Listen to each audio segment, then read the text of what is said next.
The alien CEO's silver eyes showed no mercy when she said the three words that would destroy Marcus Chen's Christmas Eve. "You are terminated." Marcus stood frozen in the sterile office high above New Chicago, snow falling against the panoramic windows behind Lyra Vex, the Celestian director who ran Earth's largest fusion energy corporation with ruthless efficiency. 6 months ago, his wife Sarah had died in a shuttle accident caused by faulty power regulators. And now this alien woman with platinum hair and pointed ears was firing him for performance issues on the coldest night of the year. "Ma'am, please," Marcus heard himself say, hating the desperation in his voice. "I just need a little more time." Since Sarah Lyra's delicate hand rose, cutting him off. "Personal tragedy does not excuse incompetence, Mr. Chen. Security will escort you out immediately." Her voice carried that melodic Celestian accent that made even cruelty sound beautiful. As two guards approached, Marcus felt something shift inside him, a switch flipping from grief to fury.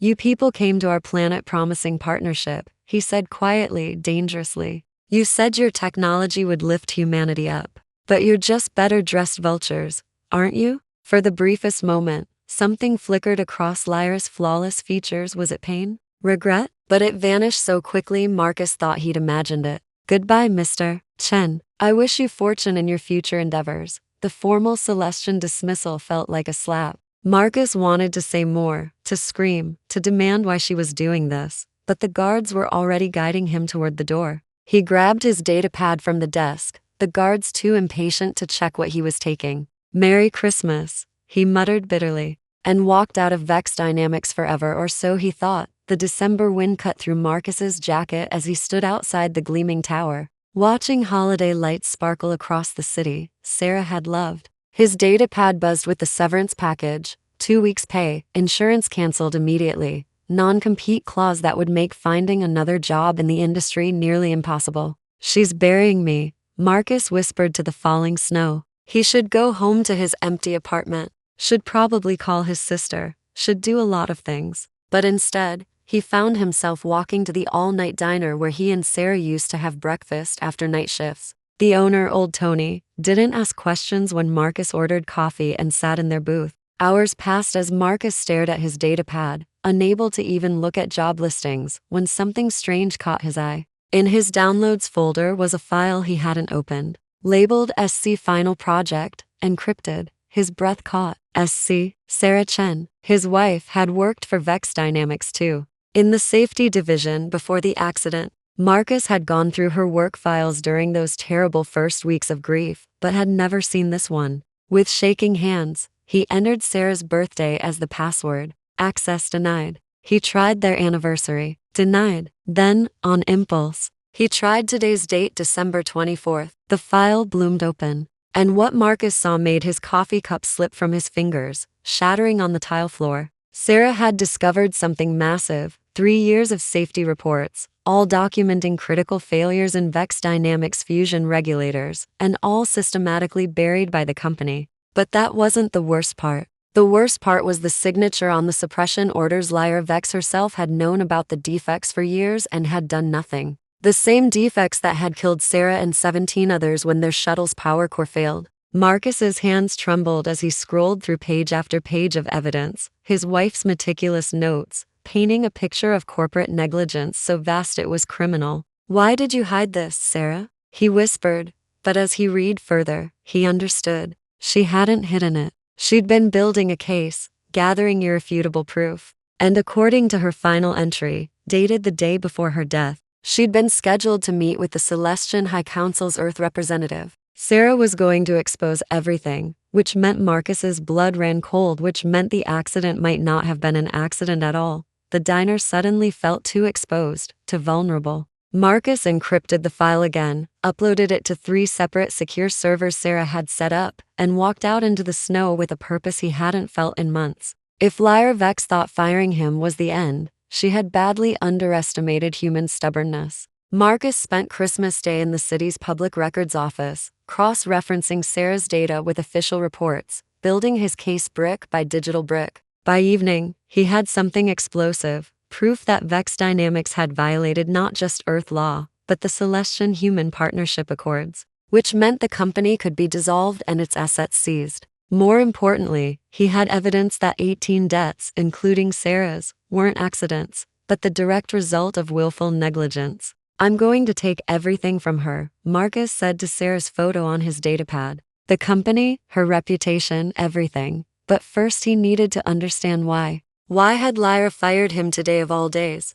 Why had his datapad company property he should have surrendered been allowed to leave with him? And why, when he closed his eyes, did he keep seeing that flash of something in Lyra's silver eyes that looked almost like anguish? The answer came at a m when someone knocked on his apartment door. Marcus opened it to find Lyra Vex standing in the hallway. No guards, no corporate armor, just an alien woman in a simple gray coat with snowflakes melting in her platinum hair. You found the files, she said softly. It wasn't a question. How did you? Marcus started. Then understanding crashed over him. You put them on my datapad. You wanted me to find them. Lyra's shoulders sagged in a very human gesture of exhaustion. May I come in? What I have to say. You deserve to hear it. Every instinct screamed at Marcus to slam the door in her face. But curiosity and something else he didn't want to name made him step aside. Lyra stood in his small living room, looking at the photos of Sarah on the walls. And Marcus saw her pointed ears droop slightly, a Celestian expression of deep shame. Your wife was a brilliant woman, Lyra began, her melodic voice barely above a whisper. She came to me 8 months ago with preliminary findings about the regulator defects. I told her I would investigate personally. The alien woman's hands clenched. I found so much worse than even she knew. The corruption went above me, all the way to the Celestian Corporation's home world. They knew the regulators were flawed before they sold them to Earth, but the profit margins were too good to pass up. I tried to go through official channels, tried to stop production, tried everything within the system. Her silver eyes met Marcus's, and he saw genuine torment there.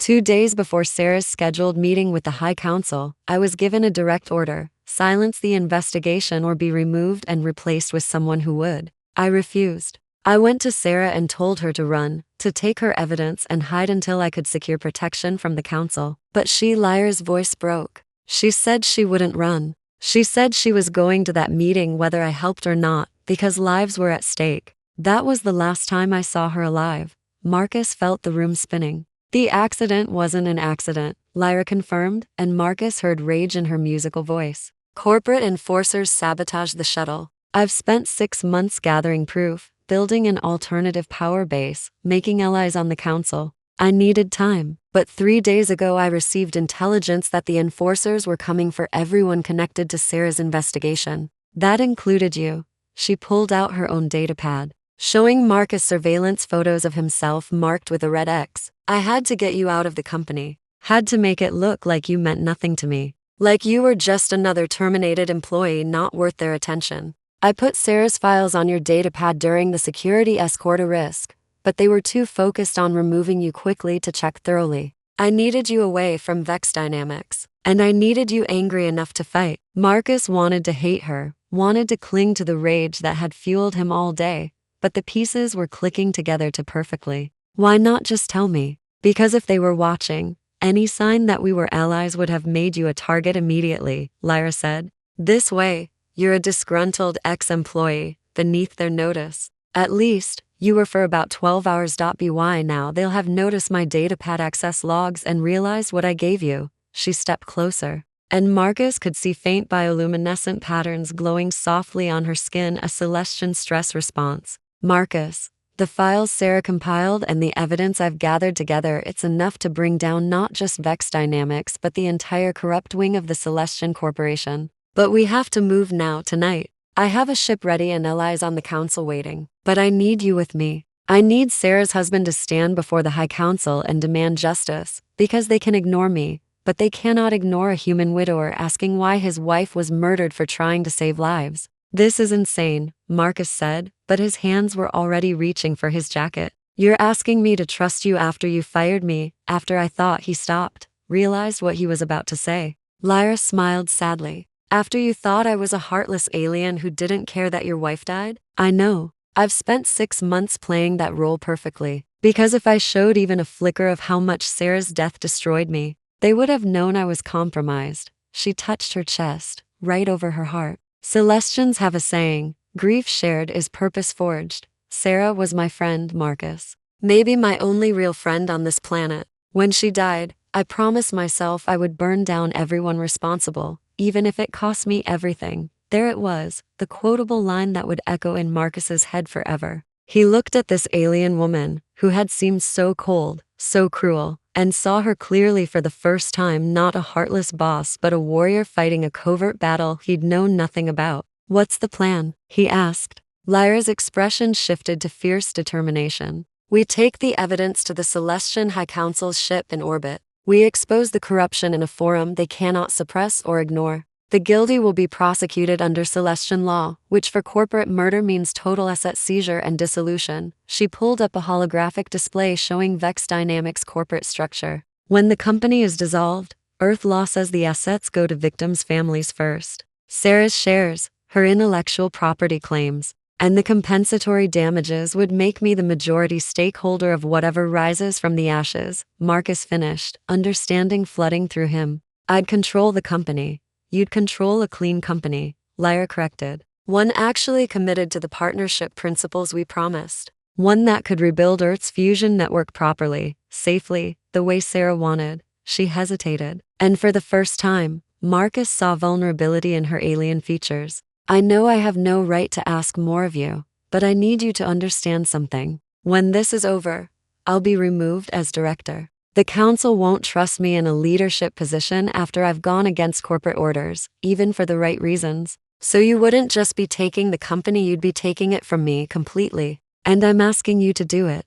Marcus stared at her. "Why would you want that?" "Because you love Sarah enough to grieve her for 6 months instead of moving on," Lyra said simply. "Because when I told you that you were fired, you called us vultures instead of begging for your job back. Because right now, looking at me, after everything I've told you, you're trying to decide if I'm telling the truth rather than just believing what's convenient." Her silver eyes caught the lamplight. "Because Sarah trusted you, and her judgment was the best I've ever seen. If someone's going to take my company, let it be someone who'll use it to honor her memory." The Celestian High Council's ship hung in orbit like a crystalline moon, and Marcus had never been so terrified in his life. The shuttle ride up on a craft with brand new, triple-checked regulators, Lyra had assured him, passed in a blur of preparation as Lyra coached him on Celestian political protocol. "They'll try to intimidate you," she warned. "Council members are literally bioengineered to be imposing. Don't let them see fear." "Celestians respect boldness,"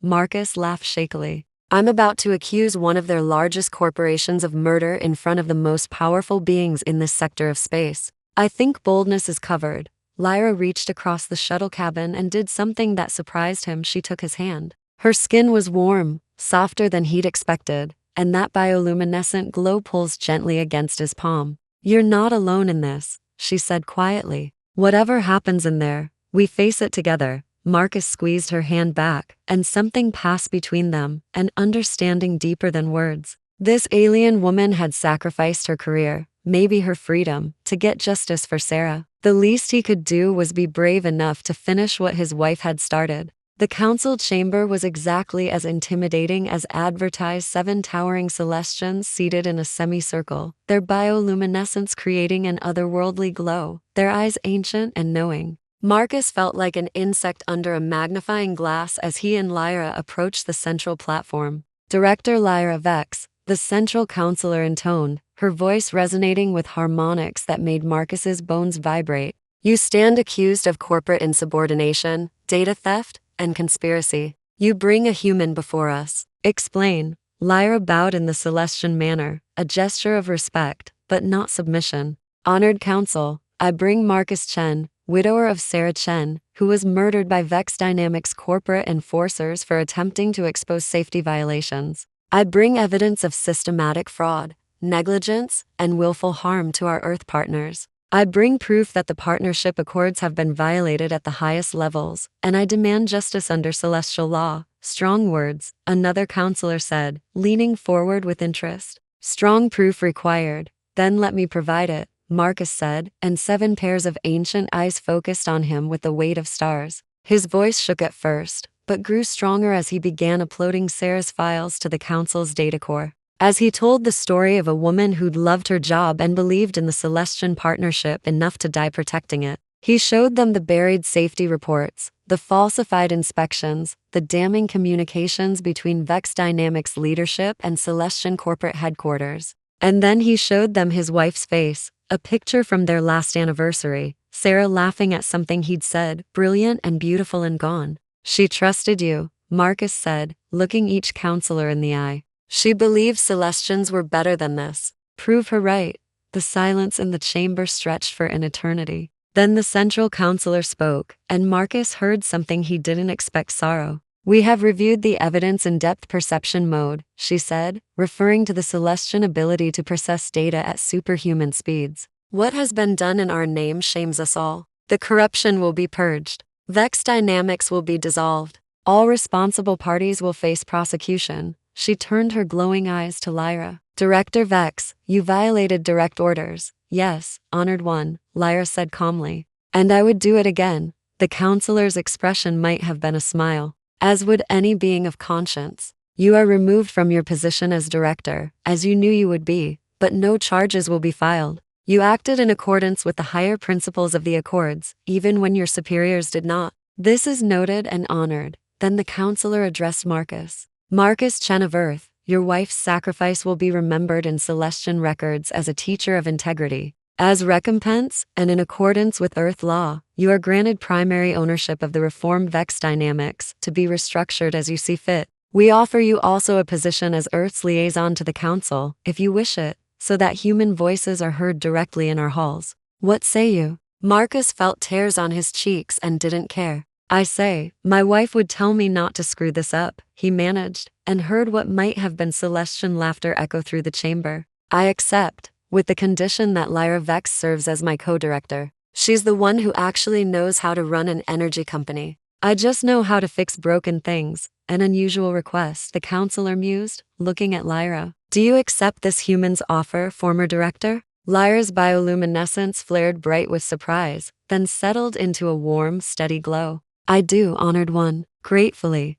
Then it is done. Rebuild what was broken, both of you. Make this partnership what it was always meant to be. The council chamber dissolved around them as they were transported back to their shuttle. And Marcus found himself laughing, actually laughing. For the first time since Sarah's death. We did it, he said incredulously. We actually did it. Lyra was smiling too, her whole face transformed by joy, and Marcus realized she was genuinely beautiful when she wasn't forcing herself to be cold. You did it, she corrected. I just set the stage. You were the one brave enough to stand before the council and demand they be better. Sarah was the brave one, Marcus said softly. I'm just trying to live up to her example. They stood together in the shuttle, looking down at Earth, at the lights of New Chicago, where this had all begun just hours ago. What happens now? Marcus asked. Lyra considered. Now we go back down there and face about 1,000 angry Vex Dynamics executives who are about to lose their jobs.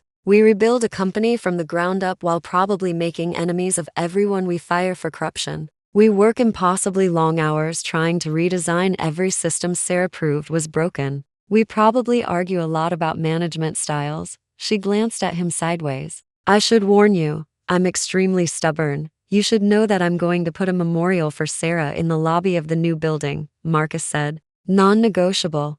I'd be disappointed if you didn't, Lyra replied. I'm also renaming the company. Chen Dynamics has a nice ring to it. Marcus blinked. You can't. That's I absolutely can, and I am, Lyra said with finality. Sarah started this. You finished it. Your name goes on the building. They argued about it the entire flight down, and by the time they landed, Marcus realized he'd gone an entire hour without the crushing weight of grief on his chest. He'd never forget Sarah, would always love her, would honor her memory and everything he built, but maybe, just maybe, he could also start living again. Lyra seemed to sense his thoughts. She'd want you to be happy, the Celestian woman said gently, as they walked through the empty Christmas morning streets toward what used to be Vex Dynamics Tower and would soon be something new. However, you find that happiness, wherever it leads. She'd want that for you.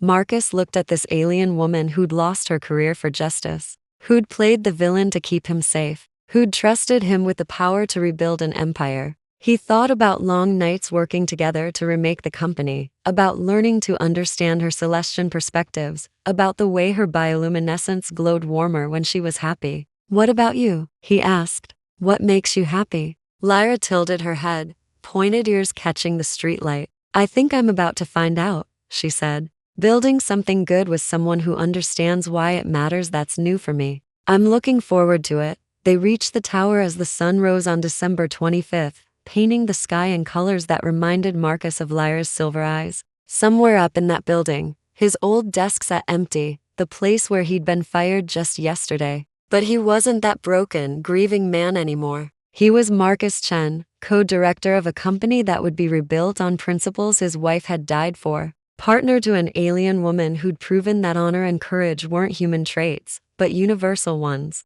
And for the first time in 6 months, he had a purpose beyond just surviving. "Merry Christmas, Sarah," he whispered to the sky. "I'm going to make you proud. I promise." Lyra stood beside him in comfortable silence, then said, in Celestian tradition, "We have a saying for new beginnings, may your next stars be brighter than your last." "That's beautiful," Marcus said. "What do you say for partnerships?" Lyra smiled, and it was like the sun coming out. "We say, two flames burn farther than one." Marcus offered his hand human style. "Then let's light the way together." Lyra took it, her grip warm and sure. "Together," she agreed. They walked into the building side by side, human and Celestian, ready to tear down an empire of corruption and build something worthy of Sarah Chen's sacrifice. And if their hands stayed clasped a moment longer than strictly professional, well, that was a story for another day. The future stretched before them, uncertain, but full of possibility. And for the first time since that terrible shuttle accident, Marcus Chen felt something he thought he'd lost forever: hope.